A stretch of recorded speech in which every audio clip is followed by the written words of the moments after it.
En aquel tiempo Juan le dijo a Jesús: hemos visto a uno que expulsaba a los demonios en tu nombre, y como no es de los nuestros, se lo prohibimos.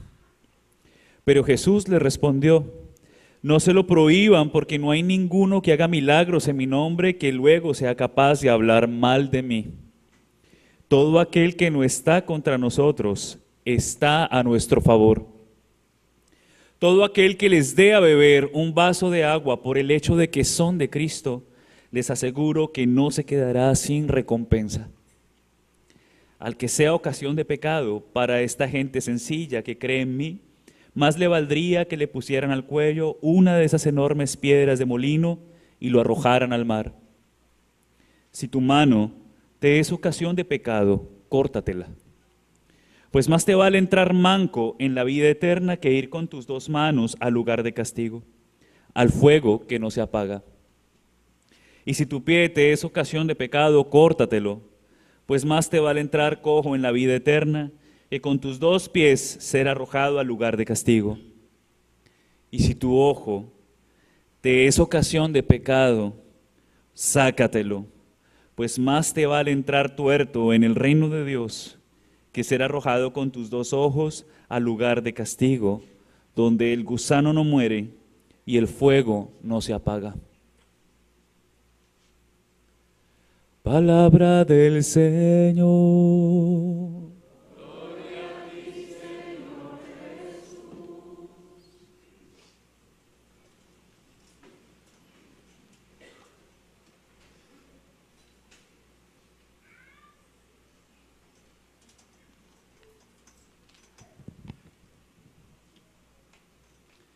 Queridos hermanos, hoy la palabra del Señor nos dice en el Evangelio de San Marcos: quien no está contra nosotros, está con nosotros, está de nuestra parte, ¿no? Y entonces hoy también nos recuerda la palabra, el lenguaje del Señor, que es un lenguaje no excluyente, es un lenguaje que incluye a todos los seres humanos, a todos los hombres que tengan buena voluntad. Miren, la Iglesia Católica es el medio por el cual nosotros nos salvamos de una manera eficaz. Es el medio por el cual el hombre se salva es el medio eficaz por el cual el hombre se salva y llega a la vida eterna. Pero no significa que el resto de la humanidad que no esté aquí no pueda acceder a la salvación y no pueda acceder al Señor. ¿Nos vamos entendiendo? El Concilio Vaticano II dice: y también todos aquellos hombres de buena voluntad, los de buena voluntad y conciencia recta también pueden alcanzar y ganarse el reino de los cielos. No necesariamente nosotros, por estar aquí, tenemos garantizado que tenemos la salvación. A lo mejor mucha gente, que los que menos pensamos, nos los encontraremos allá en el reino de Dios. ¿Sí? Ahora, ¿qué es lo que nos invita el Señor? Justamente desde esa conciencia de saber que nosotros somos privilegiados, somos familia, pueblo de Dios. No se asusten que ese es el despertador, eso es para que no se duerman. Todo está fríamente calculado, todo es providencia divina. Eso es bueno, que brinquen, que se sacudan. Entonces, nosotros como miembros de la iglesia estamos llamados a no excluir a nadie. ¿Por qué? Porque nosotros somos también testigos de la misericordia de Dios. Testigos de la misericordia de Dios. ¿Por qué? ¿Cuántas veces usted ha fallado? Muchas, poquitas. ¿Quién ha fallado? ¿Quién ha pecado? ¿Quién le ha tocado pedir perdón? ¿A quién ha recibido el perdón? Bueno, hablemos por lo menos de Dios. ¿Quién ha sentido el perdón de Dios?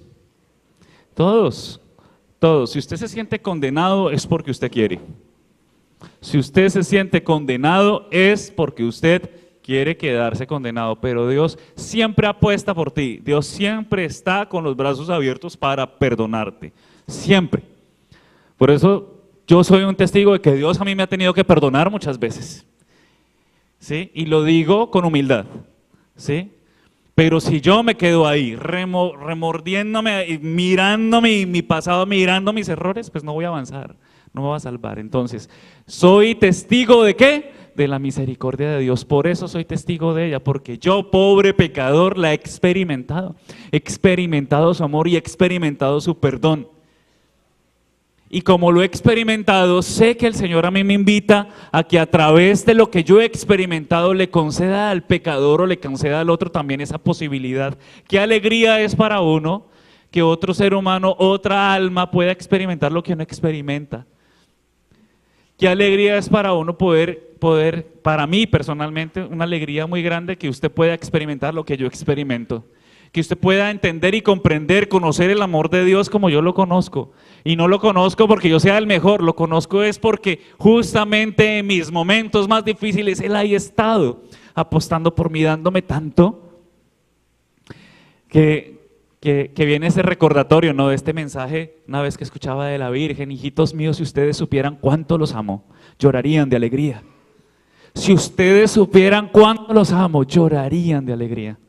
Y no estarían sintiéndose como unos condenados y almas en pena por ahí, cargando cosas. Entonces, nosotros, como fieles testigos de la misericordia de Dios, estamos llamados a no excluir a nadie. No todo el mundo va a pensar como nosotros pensamos, no todo el mundo va a creer lo que nosotros creemos, y eso no puede ser impedimento para nosotros ser esa presencia de Dios en el mundo. No todo el mundo, o sea, uno a veces, la fe, la relación con el Señor no puede convertirse para mí en un motivo de discordia y de pelea con los demás. De pelea y de discordia con los demás no puede ser. Si hay algo que a mí me encanta es vivir mi fe de una manera aterrizada, con mi corazón en el cielo obviamente, pero con los pies bien puestos sobre la tierra. Sí, y le pido al Señor que nos libre a todos nosotros de una fe fanática, de un fanatismo absurdo, que a lo mejor, pues de un fanatismo que no dice nada, que no llega a nada. Hay gente que a veces toma la palabra del Señor, se aprende la palabra del Señor para guerrear, para pelear. Yo recuerdo una vez que encontraba un hermanito por ahí, y entonces es que la palabra del Señor dice esto, y me sacaba los textos y esto, y discutiendo, y yo le decía: vea, usted a mí no me va a convencer, ni yo lo voy a convencer a usted. La palabra del Señor no es para pelear, la fe no es para pelear, ni para discutir, ni para imponerla. Nosotros estamos llamados a transmitirla por medio de ¿qué? De nuestra vida y de nuestro testimonio. La palabra del Señor es sabiduría para mi alma, es mi alimento, pero no tiene que ser utilizada para atacar a nadie. A nadie. ¿Sí? Hay personas que, sí, obviamente hay cosas que uno de pronto no puede estar de acuerdo, pero a mí me cuesta mucho, sobre todo cuando empiezan estos ataques. Es que la palabra del Señor dice esto y mire, no haga eso, porque no construye, sino que daña, divide, crea más muros. Y el Señor nos está invitando a crear más vínculo, sentirnos un pueblo, sentirnos un cuerpo, sentirnos uno solo, y nos sentimos uno solo precisamente desde ahí, desde el amor del Señor. Entonces, muy aterrizados, hermanos, aterrice, porque el Señor no te llama a excluir, sino que te llama primero a mostrarle a los demás que tú eres igual a cualquiera, un ser humano a cualquiera, y que has tenido que también pasar por momentos en los de que tienes que clamar la misericordia de Dios. El Señor lo dice en su palabra: el que esté libre de pecado, que tire la primera piedra. Nosotros somos tan descarados que la tiramos. Somos tan descarados que la estamos tirando todo el tiempo. Y bueno, yo no puedo juzgarlos a todos ustedes, ¿no? Pero yo sí soy un fiel convencido de que el Señor mira a Él. Nosotros miramos la apariencia. ¿Cuántas cosas uno normalmente tiene esa tendencia, ¿no? De dejarse llevar por impresiones, ¿no? A veces nosotros escaneamos a la gente, ¿no es cierto? Mucho. Y usted llega y empieza a escanear y usted dice: este es así, este es como buena gente. ¿Sí le ha pasado? Esta persona es como buena gente, como chévere, como alegre. O usted también piensa: este es como amargado, como amargada, mire cómo me mira, mire cómo habla, o este es como aburrido, como complicado. Y uno empieza como internamente, usted obviamente no se lo va a decir a la gente, obviamente porque uno es muy respetuoso, ¿no es cierto? Nos encanta obviamente usted no se lo va a decir, pero uno dice, pero usted piensa, usted lo piensa. Y ahí es donde y ahí es donde yo digo, ¿usted qué sabe? ¿Y yo qué sé? ¿Usted qué sabe y yo qué sé? ¿No? Porque usted y yo vemos muchas veces esa apariencia, pero Dios, hermanos, ve el corazón. El corazón. Dios ve el corazón. Para mí, un gran ejemplo de eso, Madre Teresa de Calcuta. ¿Sí han escuchado hablar de ella? ¿Sí saben de quién estoy hablando? Por lo menos sí. ¿Han leído de ella? ¿Han visto un poco de su historia? ¿Han visto alguna película? ¿Han leído algo de ella? Los invito a que lo hagan, es increíble. Miren, ella pertenecía a una comunidad religiosa lleva perteneciendo a una comunidad religiosa desde hacía muchísimos años, una comunidad religiosa ella era maestra de las niñas ricas de Calcuta, de las niñas de las familias más adineradas de Calcuta, era maestra. Y un día se le dio por salir a la calle y vio la otra cara de la moneda, ¿no? La pobreza, toda esta realidad, ¿no? ¿Sí saben de quién les estoy hablando? Porque están como aburridos ustedes hoy, ¿no? Entonces, y entonces esta mujer llega un momento en que siente un llamado de Dios a salir de su comodidad en la que aparentemente estaba haciendo la voluntad del Señor, pero el Señor la estaba llamando a hacer algo más. Ir más allá. Estas son estas almas valientes, tremendas, o sea, que a mí tremendas porque no se acomodan, no se instalan, sino que sienten que el Señor las llama a más. Y en ese más se sale de esta comunidad y forma la comunidad que ahora conocemos. Si han visto la comunidad de las misioneras de la caridad. Y ella, en la astucia del espíritu, que yo siempre en esa inteligencia impresionante de esta mujer, ella le dicen, bueno, tiene que hacer su hábito religioso, y ese hábito religioso, si ustedes se dan cuenta, es un hábito que es un sari, un traje típico de la India, ¿sí? Es cruzado, ¿sí lo han visto ese traje? Es un sari, y dicen, ¿pero por qué? Porque yo no quiero ser un muro, porque yo quiero introducirme también desde la cultura y llevar a Jesús a esa cultura. Inteligente, súper inteligente, muy audaz. Desde ahí, desde la realidad, ella nos impuso lo que no era, no impuso lo que ella vivía, sino que llevó lo que vivía, lo llevó, ¿sí?, a esa cultura, a esa realidad. Y miren todas estas cosas tan hermosas que hizo. Nosotros estamos llamados a eso, no pelear, sino introducir sutilmente, con alegría y con gozo, la palabra del Señor, que es Jesucristo.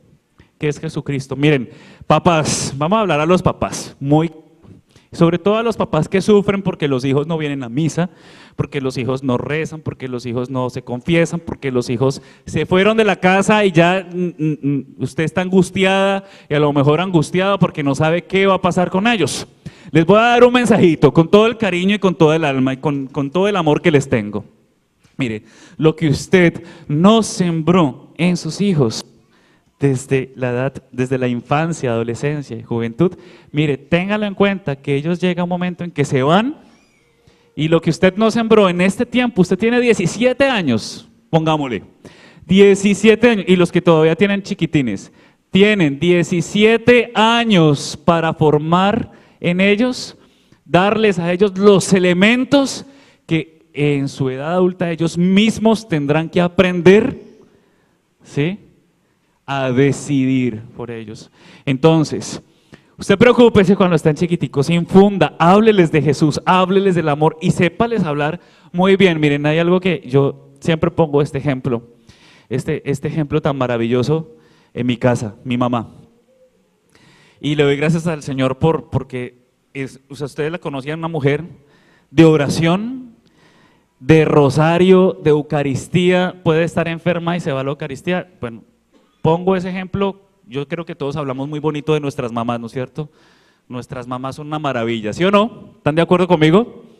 Entonces, pues bueno, hoy les hablo de ella. Entonces, pero algo que yo admiré mucho de ella es que, siendo tan religiosa, nunca fue intensa conmigo. O sea, me refiero a que, o sea, como que, mire, es que usted tiene que ser cura, porque es que yo le pedí al Señor que usted tenía que ser cura, y si no es cura se va a condenar. O sea, nunca me dijo esas cosas, o es que venga, tiene que venir. No, ella con su ejemplo, o sea, y con su oración silenciosa, y vea, el Señor le regaló el cura. ¿Sí? Y una vez me lo dijo, ay, qué bendición sería tener un hijo sacerdote, ¿no? Como las mamás que sueñan, de pronto algunas que sueñan con un hijo sacerdote. ¿Quién sueña con eso? A ver, confiésense. Con tener un sueño. Mire, el secreto es, mire, pídaselo al Señor, no se lo pida a su hijo, no se lo pida porque su hijo le va a decir, obviamente, ¿qué le pasa, mamá? No, nada.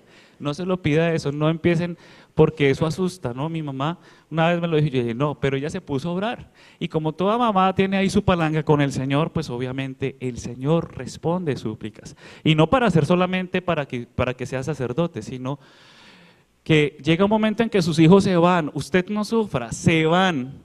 A lo mejor no van a estar con usted, a lo mejor no van a estar en el nivel en el que usted está espiritualmente, pero usted no se desgaste emocionalmente, usted simplemente limítese, no, bueno, no limítese, sino simplemente ore, ore, ore. Ya lo que usted sembró, lo sembró, pero a veces hay papás que somos muy metidos, como que llega un momento en que uno se vuelve muy impertinente y entonces uno empieza, ya los hijos tienen 30, 35 años, hay papás que uno les dice, no, padre, ore por mi hijo, que es que mire, que le anda mal, que esto, yo quisiera que él viniera aquí conmigo. ¿Cuántos años tiene su hijo? 40, padre. No, mi hijo. Déjelo crecer. ¿Sí? Y yo sé que para un papá, un hijo es un hijo toda la vida, ¿sí? Un hijo, sí, será siempre su pequeñín, su bebé, pero hombre, sí, hay cosas de cosas. Es que no me gusta lo que está haciendo. ¿Cuántos años tiene? No, 35, no, pues que… ¿Sí? Y entonces ahí es donde viene el problema, que llega un momento en que nos volvemos personajes no deseados, ¿no? Personajes no deseados, y perdón, en verdad, con todas las suegras que están acá, a veces las suegras les cuesta mucho soltar, o sea, deje crecer, o las suegras, o los suegros, o qué sé yo, y a veces nos volvemos visitas impertinentes, y entonces… Venga, es que yo lo quiero tener aquí, es que yo quiero que usted viva acá, es que yo quiero, no, o sea, los hijos, dejará al hombre padre y madre y se unirá a su mujer y los dos serán uno y serán una sola carne, o sea, chao, o sea, la que no era se lo llevó.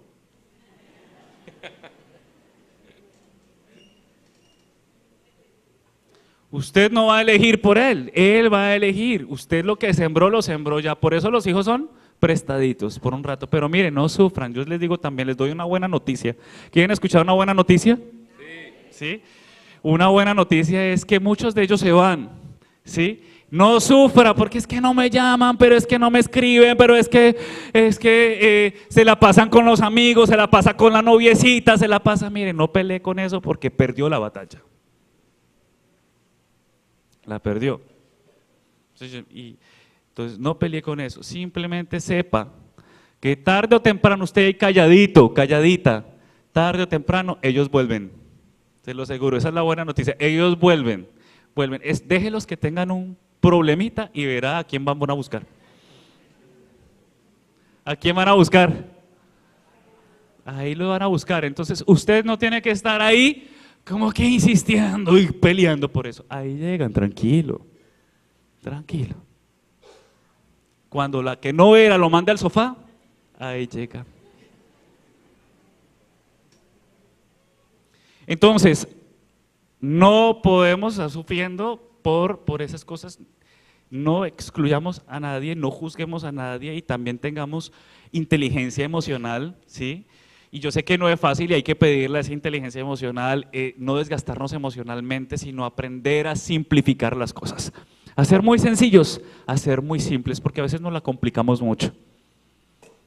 ¿Sí? Nos la complicamos mucho. Entonces, una de esas cosas que nos, mejor dicho, nos bloquean en este caminar es la inseguridad. Las almas inseguras. Las almitas inseguras son almas pobres. Sí, lamentablemente tengo que decirlo, las almas inseguras son almas pobres. Y hay tres puntos, tres elementos, tres raíces, ténganlo en cuenta estos puntos. Primero, uno, de la inseguridad, ¿sí? Los celos, la susceptibilidad y la envidia. ¿Cuáles son? Celos y la envidia. Si usted es celoso, si es susceptible o es envidioso, sepa lo que usted es una almita pobre.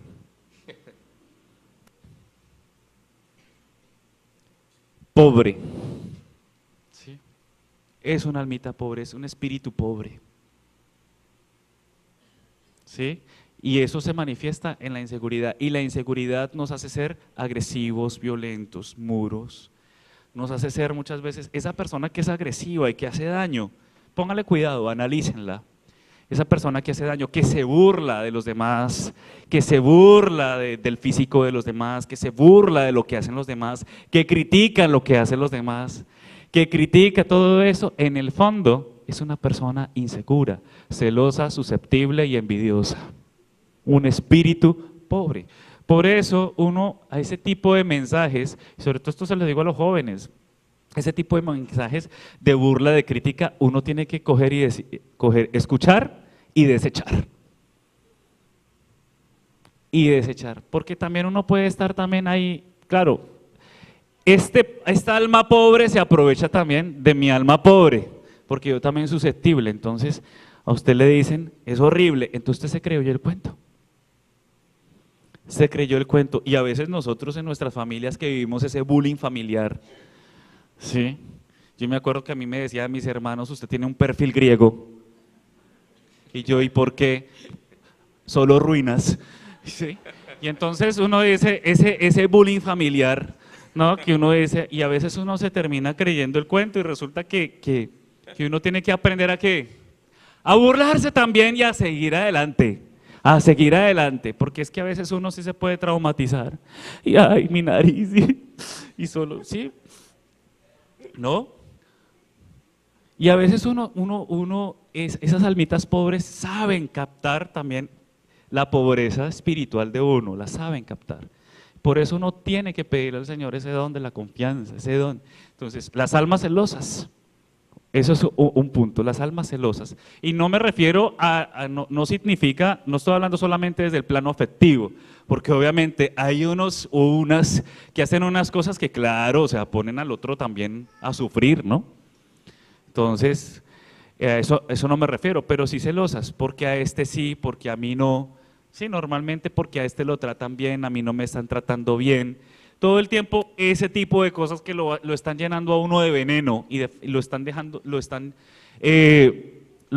a uno invitando a ver fantasmas donde no los hay, donde no los hay. Porque este sí, porque yo, porque este comió más y porque yo no, porque usted, sí, ese tipo de celos. Dos, la susceptibilidad. Hay personas susceptibles que uno no sabe si reírles, si llorarles, si cantarles, si bailarles. Uno no sabe, uno vive en estrés. Es horrible cuando una persona tiene que pensar, ¿será que le digo? ¿Será que no le digo? ¿Será que se molesta? ¿Será que no se molesta? Es horrible, o sea, yo no quisiera que usted que sintiera eso conmigo. ¿Será que le digo? ¿Será que no? O sea, si hay algo que yo le pido al Señor es que nadie me tenga miedo.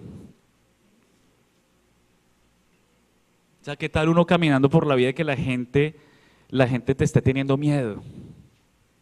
¿Sí? Hay personas tan susceptibles que no se les puede decir nada y eso arman drama por todo. Y no me gustó, y entonces, y lo otro, y tal cosa. Hasta se salen del grupo familiar del WhatsApp.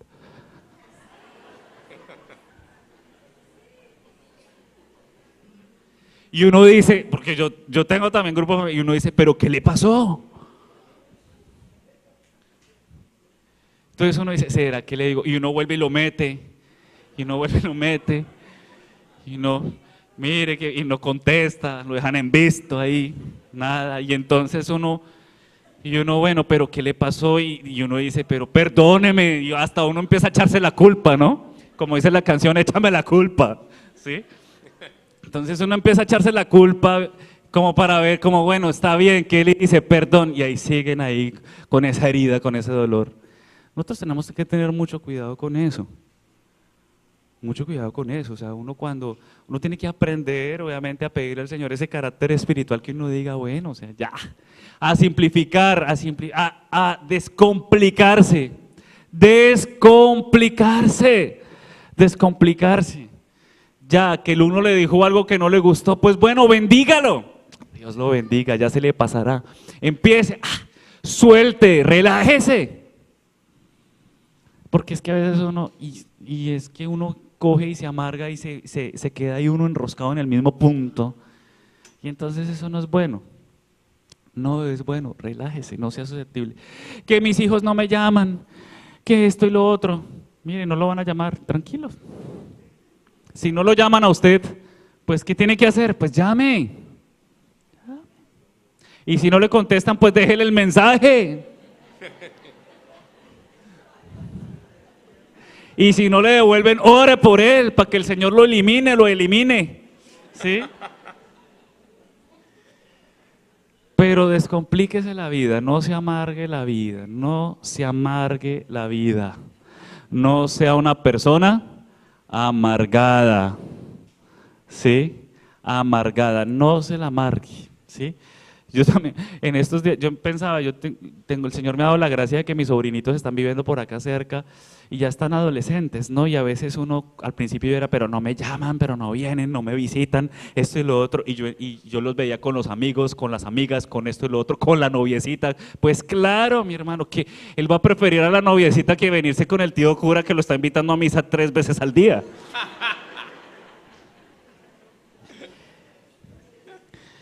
Y entonces es entender eso, relajarse un poquitico, ya tarde o temprano, ellos vendrán. Uno no tiene que mendigar nada. Uno no tiene que mendigar nada. Todo llega. Todo llega. Ellos llegan. Y cuando menos piensan, llegan. Y hay cosas tan bonitas. Y uno empieza a disfrutar su familia, empieza a disfrutar sus seres queridos. No significa que uno los bote, no que uno se vuelva también indiferente, pero ya empieza uno a disfrutar un poco más. Entonces, pilas, celos, susceptibilidad y lo último, la cochina envidia, eso sí, la envidia. Sí, hay gente, a veces a uno le puede molestar que otro esté bien. Que otro esté bien, ¿no? Y preciso el otro, y a veces uno se encuentra también con esas personas que les encanta contarles lo bien que están, ¿no? Y entonces usted como que, ¿sí? Y es que imagínese, mi hijo, una maravilla, mi hijo, esto, lo otro, y usted ahí, y su hijo, tiene 40 años y todavía vive conmigo, ¿sí? ¿No? Entonces, a veces es una maravilla. Entonces uno tiene que aprender también hasta a soltar eso. O sea, bendito sea Dios. Bendito sea Dios que a esta persona le está yendo súper bien. Bendito sea Dios. Si a mí no me está yendo bien, pues también bendito sea Dios. O sea, llegará el momento en que me va a ir bien. ¿Por qué me voy a poner a estar mirando o a estar como que sufriendo, mortificándome porque el otro esté bien? O sea, es la vida de él, es la realidad de él. Yo me prefiero enfocar en lo mío, ¿no? En lo mío. Y eso a mí me va dando mayor tranquilidad, me va dando mayor alegría, me va dando mayor paz en el corazón, en el alma, me va ayudando en tantas cosas, o sea, me va ayudando con eso. Entonces, miren los apóstoles, hoy en el Evangelio de Marcos, o sea, en el Evangelio de Marcos ellos de una vez, ¿no? O sea, estaban con Jesús, o sea, imagínense qué privilegio, caminar con Jesús, estar ahí con Jesús, escucharlo a Él, dejarse guiar por Él, y sin embargo, estando con Él, mire cómo desatinaron con la envidia y con la molestia. Señor, es que yo me los imagino, hasta la cara, hasta el gesto. Señor, mire, alguien está sacando demonios en tu nombre, o sea, ¿qué le pasa? Y yo imagino que los que estaban sacando, o sea, trabajando, predicando, sacando demonios en tu nombre, estaban haciendo el trabajo mejor que ellos. Y claro, ese era el celo, les dio celos. Entonces diles algo, no, miren, y el Señor les responde con esa tranquilidad. Es que el Señor responde con esa tranquilidad. Les dice, pero quien no está contra mí está conmigo, o sea, ya, cálmense, usted encárguese de vivir lo que tiene que vivir y deje que, ¿sí? Que los otros trabajen con lo que tengan, si lo están haciendo para la gloria del Señor, pues déjelos. déjelos. No se complique. El Señor les estaba diciendo, sean felices, dejen de estar ahí amargándose la vida. Eso, sencillamente, eso. Y luego les dice, aparte de todo eso, les da una gran, miren, el que dé un vaso de agua, así sea un vaso de agua, es al que sea mío, al que me sirva a mí, yo le multiplicaré, ¿no es cierto? ¿Sí? En gracias, en bendiciones, ¿no? Entonces, ahí es donde nos damos cuenta de que una terapia para los celos, la susceptibilidad y la envidia, una terapia es darnos, servir, ser generosos, eso es una terapia para ir matando eso, ser generosos, porque a veces uno se puede quedar ahí sentado, mirando cómo los demás son felices y uno ahí sentado ahí. ¿Me permiten decirles algo que no es muy educado? Sí, es que no puedo dejar la tengo en la punta de la lengua y... Sí, ahí me perdonan, que editen esta parte en el video. ¿No les parece cuando uno está viendo la felicidad ahí y uno se queda aquí? ¿No les parece que eso es hacerse el bobo?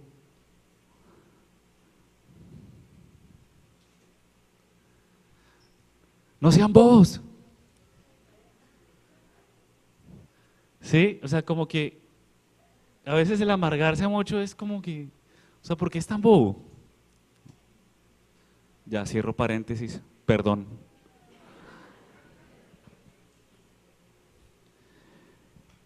Disfrute, ¿no? Disfrute, sea generoso. El mejor antídoto es, a veces usted se puede quedar ahí condenando, juzgando, criticando.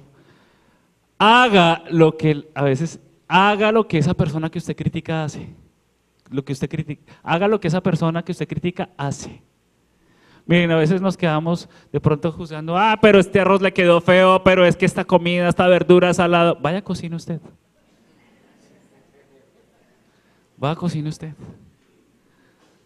Y verá que los que más se quejan son los que menos dan. Los que más se quejan son los que menos hacen. Son los que menos hacen. El que más se queja, pero es que no me gustó esto, pero es que esto, hágalo usted. Haga usted lo que usted está criticando del otro. Hágalo y verá que a usted le va a quedar grande. Mire, eso es pero automático. Automático. Salud.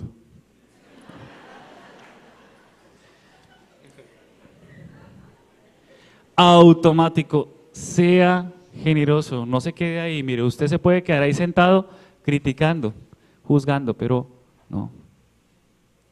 Métase, úntese y verá que eso es diferente. Eso lo va a sanar, lo va a sanar. Y por último viene y dice, tengan cuidado con escandalizar. Nosotros con escandalizar, o sea, nosotros estamos llamados justamente a aconsejar desde nuestra vida, que nuestra vida sea el consejo que necesita el otro, no nuestras palabras inútiles.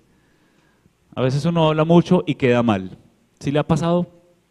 Que se pone a hablar mucho y queda mal. Entonces, hable menos y viva más. O sea, obras son amores y no buenas razones. Y no buenas razones. Si usted le dice a su esposa, mi amor, te quiero, princesa, te amo, esto, lo otro, no le endulce el oído, muéstrele que la ama.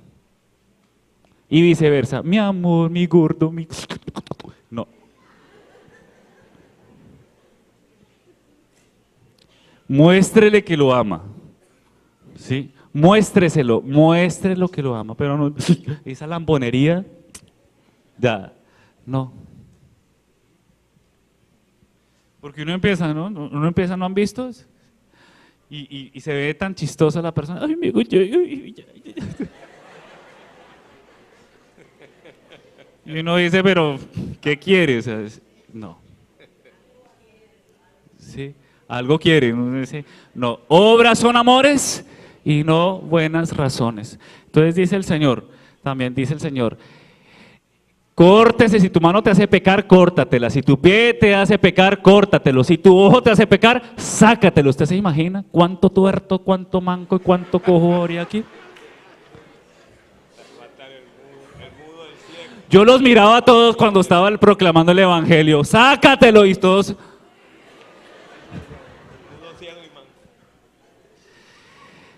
Córtatelo.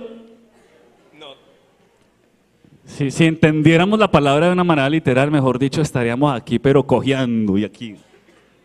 ¿Sí? Sí, y tuertos. Pero miren, lo que el Señor habla no es del órgano, pues no es como tal el órgano, es de la manera espiritual. Hay que extirpar todo aquello que no es de Dios, aquello es ese pecado que nos impide que ganar el reino de los cielos. Entonces, miren, el problema no es que fallemos, a lo mejor vamos a seguir fallando muchas veces, no solo una, sino muchas veces, pero también el Señor nos dice, con dolor, vaya, acérquese a la confesión, porque es que la confesión no es fácil. Confesarse no es fácil, ¿por qué? Porque hay que abrir el corazón. Ser sincero en una confesión es difícil, a veces uno le da vueltas y vueltas y vueltas, y a veces las personas sufren mucho porque le dan vueltas y vueltas y vueltas y vueltas y vueltas. ¿Sí le ha pasado que a veces a usted le dan vueltas y vueltas y llega un momento en que ya como que, bueno, pero ya hábleme, o sea, dígame qué es lo que pasa? O sea, vaya al grano. Eso es lo que quiere el Señor, ¿no? Eso es lo que quiere el Señor. Entonces, cuál es en dónde usted mutila todo aquello que no es de Dios? ¿Dónde mutila todo aquello que no es de Dios? Mire, les presento dos lugares maravillosos allá en la esquinita, se llama confesionarios. Allá usted se mutila. ¿Para qué? Para así se arrastras llegar al reino de los cielos. Allá usted mutila todo aquello que no es de Dios, todo aquello que le impide ser lo que Dios quiere que usted sea. Ahí. ¿Y por qué con un hombre pecador? Porque a veces usted puede escuchar también eso, ¿no? Escucha eso, pero un pecador, ese que va a entender, ese que me va a entender, ese que sabe, ese... ¿Sí? ¿Saben por qué? Porque es que uno ha tenido también que mutilarse. Y cuando uno experimenta la misericordia del Señor por ser pecador, entiende al pecador. Usted imagínese confesándose con su ángel de la guarda. Confesándose con un ángel. Esta mañana veía yo una imagen, ayer era la fiesta de los arcángeles, ¿no? Veía una imagen de un ángel de la guarda así. Entonces, tengo la sensación de que mi ángel de la guarda me está mirando así. Tal cual. ¿Sí han visto? O sea, como que tal cual, porque Él nos conoce. Yo me imagino, ¿cuántas veces no se entristecerá? Mi ángel de la guarda va a estar así como que, o sea, como que llega un momento y lo ve a usted y dice, entonces es mejor no confesarse con el ángel, es mejor confesarse con el pecador, porque Él lo va a entender, y lo va a saber escuchar, porque Él ha sido el primer testigo de la misericordia del Señor. ¿Sí vamos entendiendo cómo es esto? Vamos entendiendo cómo es esto. Entonces, oremos los unos por los otros, oremos y pidámosle al Señor que como sea, así tengamos que pasarnos toda la vida detrás de un confesionario, nosotros lleguemos al reino de los cielos. Y miren, créale al Señor, usted y toda su familia serán salvos. Todos serán salvos. Crean la salvación. Crean lo que el Señor les pide. Esa es la exigencia, finalmente. A veces de pronto es lo más difícil. La exigencia más difícil es eso, tener esa confianza en el Señor. Tener esa confianza en el Señor. A veces usted cree que tiene que hacer muchas cosas. Piensa que tiene que hacer muchas cosas. Tiene que meterse en muchas cosas. Hacer muchos sacrificios. Y son válidos. Pero a veces lo que menos tenemos en cuenta es ese pequeño detalle de confiar en Dios, como ese niño chiquito, como esa chiquitina en los brazos de su padre, en los brazos de su madre, así desconfiados. Yo me acuerdo también, ya para cerrar, para finalizar, me acuerdo yo, obviamente yo les he contado mucho, les he contado, les he abierto mi corazón y les he contado todos mis traumas y mis temores. Y estábamos una vez, yo recuerdo, en un avión, el peor vuelo de mi vida, peor, el peor, el peor, peor. Ojalá no se repita, Dios mío. Pero ese aparato iba así, así. O sea, una cosa impresionante. Y yo iba en la cola. Y yo era, Dios mío. Yo dije, aquí fue. Aquí fue. Y al lado venía una niña durmiendo con la mamá. La niña durmiendo. Y cuando aterrizó el avión, gracias a Dios, aterrizó, la niña se levantó. Y todos como que, gracias. Y la niña como que, como si nada. Esa niña durmió. Y para mí, eso fue una enseñanza, ¿no? Una enseñanza del Señor, ¿no? En las turbulencias de la vida, en los problemas de la vida. A veces uno está en una angustia y un miedo total y uno no lo puede hacer, uno no puede controlar esas cosas. Uno no puede controlar. ¿Qué es lo uno que tiene que hacer? Pues bueno, Señor, me abandono. Me abandono. Y mejor aún, descanso en tu corazón misericordioso.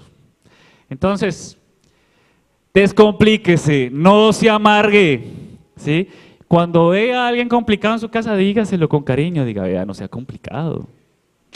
Relájese, suelte, entregue, delegue, pero no se quede ahí, ¿no? No se quede ahí. Porque nosotros no estamos llamados a ser espíritus pobres. Estamos llamados como hijos del Rey a ser qué?